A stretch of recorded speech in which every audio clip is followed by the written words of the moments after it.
뉴스야 시작합니다. 정치부 이채림 기자 나와 있습니다. 첫 번째 물음표 볼까요? 네, 첫 번째 물음표는 숟가락은 중국인만입니다. 네, 건강보험공단 건물이 보이고요. 이미지의 사람들은 중국인인 것으로 보이고 숟가락도 보이고요. 이 최근 외국인 건강보험료 제정을 놓고 대선 후보들 사이에서 공방이 벌어졌는데 그걸 한번 다뤄보겠다는 얘기죠? 네, 그렇습니다. 발단은 윤석열 후보가 이 재정 적자를 지적하면서 체계 개편을 공약했는데 국민이 잘 차려놓은 밥상에 숟가락만 얹고 있는 외국인 건강보험 문제를 해결하겠다. 국민이 느끼는 불공정과 허탈감을 해소할 방안을 찾겠다. 이런 취지였습니다. 그러자 이재명 후보는 외국인 건강보험은 흑자라면서 외국인 혐오를 조장한다. 극우 포퓰리즘은 나라와 국민에 유해하다. 나치의 말로를 봐라. 이렇게 강한 어조로 비판을 했습니다. 외국인들이 보험료를 훨씬 많이 내고 있는데 그런 문제 지적해가지고 사실은 흑자인데 마치 적자처럼 이렇게 주장해서 갈등 부추기는 이런 정치하면 안 된다고 생각합니다. 마치 이제 진실 공방으로 비춰지는 양상인데요. 그런데 이 통계가 있기 때문에 명확할 것 같아요. 적자입니까? 흑자입니까? 결론부터 말씀드리면 외국인 건보 재정은 흑자가 맞습니다. 네. 2017년에는 2,478억 원이 남았고 2020년에는 5,715억 원이 남아서 흑자 폭도 점점 커지고 있는 추세인데요. 단기 체류 외국인이 건보 혜택만 보고 귀국해버리는 이른바 건보 먹튀를 막기 위해서 2019년에 규정을 강화한 게 효과를 본다는 분석도 있습니다. 그러면 이재명 후보 얘기가 맞고 윤석열 후보의 숟가락은 틀린 겁니까? 그런데 또 윤 후보 주장도 일부 맞기는 합니다. 네. 국가별로 살펴보면요. 외국인 건보 가입자의 절반 가까운 44%가 중국인인데요.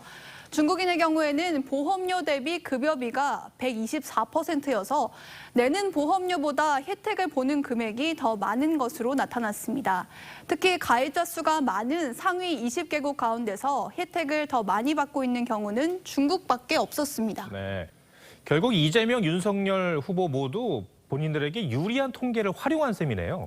그렇습니다. 그런데 특히 이 44%의 중국인들이 전체 혜택의 70%를 가져가고 있기 때문에 윤 후보가 말한 대로 숟가락을 얹는 측면 분명히 있습니다만 최근 사드 추가 배치 공약이나 베이징 올림픽의 편파 판정 논란 등 윤 후보가 그동안 반중 정서를 나름 활용하는 방식을 취해온 것에 대해선 국가 리더십 지도자 후보로서 향후 외교적으로 적절한 태도냐 이런 점에선 논란이 있습니다.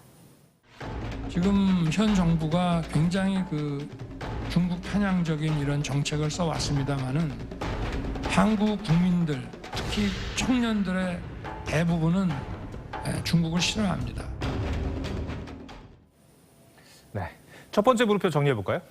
네, 첫 번째 물음표 숟가락은 중국인만의 느낌표는 편파 말고 공정하게로 하겠습니다. 네. 올림픽은 물론 건보료도 또 대선도 모두 편파 시비가 있어서는 안 되겠죠. 그제 토론회에서 여야 후보들이 경쟁적으로 말한 단어가 바로 공정이었습니다. 총 13번 등장했는데요. 여든 야든 적자 우려가 커지는 건보 재정을 제대로 지킬 방안을 고민해야 할 시점이 아닌가 싶습니다. 네. 두 번째 물음표는 뭡니까? 네, 두 번째 물음표는 통일 뺀 통일부입니다. 통일부에서 통일을 빼면 부자만 남는데 이게 무슨 얘기죠? 네, 최근 공개된 이재명 후보의 공약 초안집에 나오는 내용입니다. 통일부 명칭을 평화협력부나 남북관계부로 바꾸겠다는 건데 이 후보는 지난해부터 통일을 지향하는 건 이미 늦었다. 사실상 통일 상태면 된다. 이런 발언으로 부처명 변경을 공약해왔습니다. 통일 우리가 지향하는 건 이미 늦었다. 사실상의 통일 상태라는 표현을 많이 써요. 남북협력부, 평화협력부 뭐 이런 방식으로 이름을 정해서 단기 목표에 오히려 충실한 것이 장기적인 통일에 이르는. 이재명 후보 설명을 들어보면 일단 목표는 남북 협력을 통한 평화 구축이고 명칭은 그 다음에 좀 생각해보자 이런 것 같은데요. 그런데 이 정부 부처 명칭이 주는 상징성도 있잖아요.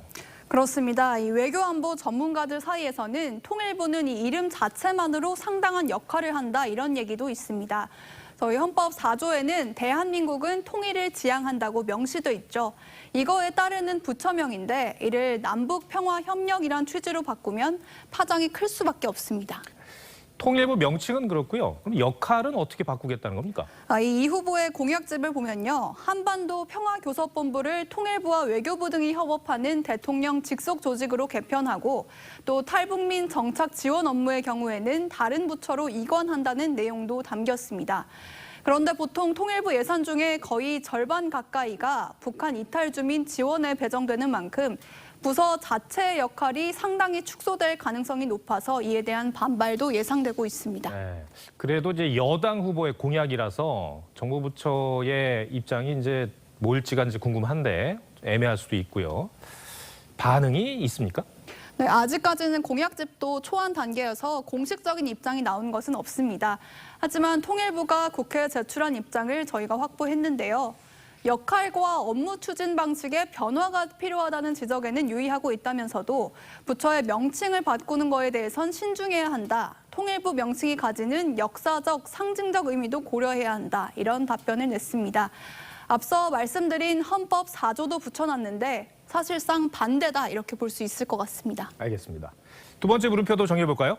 네, 두 번째 물음표 통일 뺀 통일부의 느낌표는 통일부도 반성해야로 하겠습니다. 네. 그동안 통일부가 헌법 가치인 남북 통일을 최우선 가치로 하기로보다는 정권이 바뀔 때마다 그 장단에 맞춰서 정책 기조도 바뀌었다는 비판을 피하기 어려울 것 같습니다. 대선 때마다 이름을 바꾸자거나 부처 존폐를 거론하는 일이 없게 확실히 중심을 잡는 게 먼저일 것 같습니다. 네.